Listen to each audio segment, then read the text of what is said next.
بسم الله الرحمن الرحيم. النهاردة هنتكلم عن فيلم أنا لحبيبي من تأليف محمود زهران ومن إخراج هادي الباجوري ومن بطولة كريم فهمي وياسمين رئيس.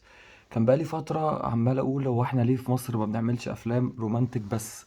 كان دايما الجانرا دي مش موجودة عندنا في مصر. يا إما كنا بنعمل رومانتك كوميدي يا إما كنا بنعمل رومانتك أكشن، إنما فيلم رومانتك دراما محترم بقالنا فترة ما شفناش الفيلم ده. كان نفسي اشوف فيلم في مصر زي سهر الليالي. يعني كان نفسي اشوف فيلم زي السلم والتعبان، افلام جميله كلنا اتعودنا عليها. انما احنا كان بقالنا فتره بعيد خالص عن الجنرا دي. آه، الجنرا دي يعني انا بحبها جدا، حتى في الافلام اللي بره بحب الافلام الرومانس دراما. بس مش رومانس باكسترا فيلينجز وبتاع وحاجه تخليك كده تقشعر او تحس انها كرنج. لا، كان نفسي اتفرج على فيلم كويس بقصه كويسه زي هاف جوت ميل مثلا بتاع توم هانكس، او ايترنال سانشاين اوف سبوتلess مايند، والافلام او نوت بوك والافلام الكويسه دي. انا كنت رايح السينما. المفاجاه بقى، انا كنت رايح السينما ما اخشش الفيلم ده، كنت عايز اخش فيلم جروب المامز. وبالمناسبه دخلت جروب المامز بعد كده وهعمل عليه مراجعه. اوكي. الحمد لله ان انا ما دخلتوش في اول مره. انا كنت رايح السينما. كان وحشني السينما وكانش لسه انت مان نزل. فما كانش في حاجه في السينما غير الافلام العربي اللي هي كانت نازله في موسم الفالنتاين، اللي هم كان المفروض جروب المامز وانا اللي حبيبي، وكان في كام فيلم كوميدي كده. وانا الافلام الكوميديه في مصر الصراحه الفتره دي ما بقتش تيجي معايا خالص. الافلام كلها انتوا عارفين يعني. فدخلت على شباك التذاكر قلت له انا عايز جروب المامز. قال لي هو الفيلم جه بس لسه ما اشتغلش. احنا كنا في يوم الاربعاء اللي هو اول يوم عرض الافلام دايما. الافلام اللي بتنزل في مصر عندنا يوم الاربعاء، او كنا يوم خميس مش فاكر يعني. كنا لسه الافلام دي لسه نازله يعني. فخلاص قلت خلاص اوكي، هخش انا لحبيبي، هخش انا لحبيبي. انا كنت قبلها بيوم كنت شايف بوست عند هادي الباجوري كان بيقول ان الفيلم ايه نازل، بس انا ما كنتش شفت التريلر، كنت شفت البوستر بس كان باين كده ان هو حاجه رومانتك وبتاع. كنت بتمنى ان هو يطلع كويس. حتى خلي بالك، اخر حاجه كانت رومانتك كانت كويسه كانت هيبتا، كان من اخراج هادي الباجوري برضو. فقلت ماشي يلا بينا نخش انا لحبيبي. اول حاجه استغربتها خالص في الفيلم. طب احنا نقول الفيلم كان قصته كده ببساطه بدون حرق. هو بيحكي عن شخص روائي كان مسافر في القطر رايح أسوان، قابل بنت في القطر وحبوا بعض. ماشي، ده كده ايه بدون حرق. ف قلت اخش الفيلم اوكي.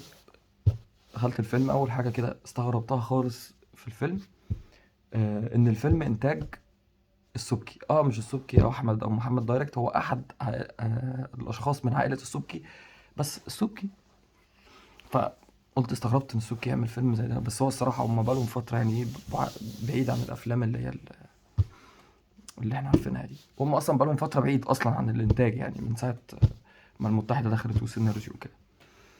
بس اوكي طيب. ابتدى الفيلم. ابتدى بمشهد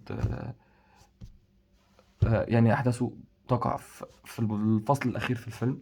وراح جاي مره واحده راجع فلاش باك بقى بيحكي لنا القصه كلها.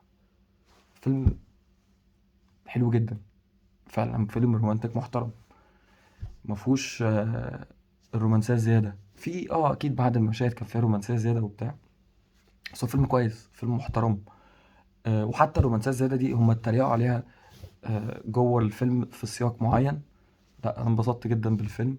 التمثيل بتاع بيومي فؤاد عجبني جدا. هو كان قايم بدور مش كوميدي، وانا دايما بقولها بيومي فؤاد في الادوار اللي مش كوميدية بيمثل احسن من الادوار الكوميدية.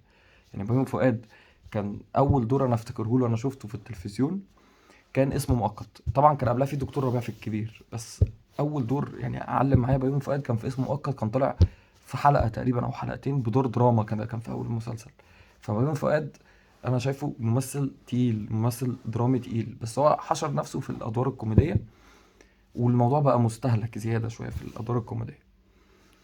آه، بطلة الفيلم بدون نقاش مش كريم فهمي. هو كريم فهمي هو بطل الفيلم، بس البطل الاول هي ياسمين رئيس. ياسمين رئيس ممثلة بجد، ممثلة شاطرة. عجبني قوي تمثيلها، عجبني قوي انها طبيعية. واحدة نايمة مش حاطة ميك اب. ده احنا ما بنشوفوش عندنا في الافلام والمسلسلات، لازم تبقى نايمة وفي البيت وحاطة ميك اب، مش عارف ازاي.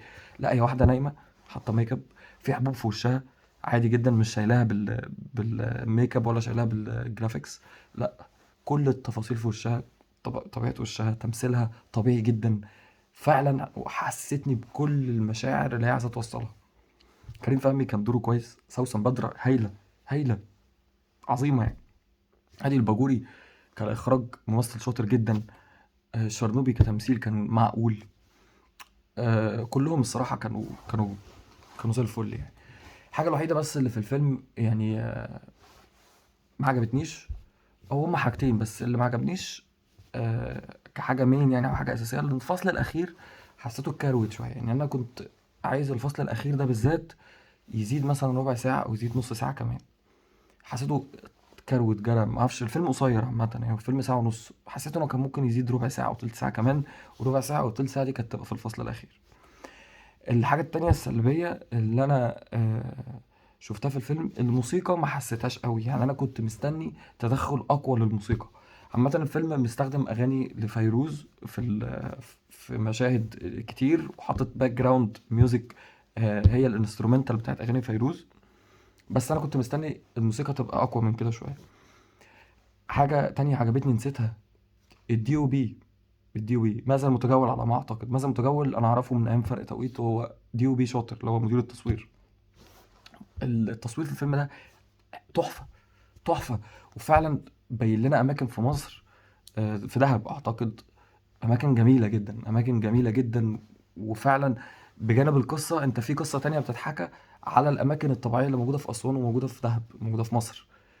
يعني ده انا برضو من الحاجات اللي انا كنت بحبها في فيلم زي هواك بتاع تامر حسني، ان فيلم زي هواك لا كان برضو عنده حتة شوية في الفيلم ان هو يجيب لك الطبيعة ويجيب لك الجمال بتاع مصر في الغردقة، ويقدم لك رسالة عن الطبيعة اللي موجودة في الغردقة. نفس الكلام موجود في الفيلم ده، ان في مشاهد طبيعية كتير موجودة في الفيلم، و...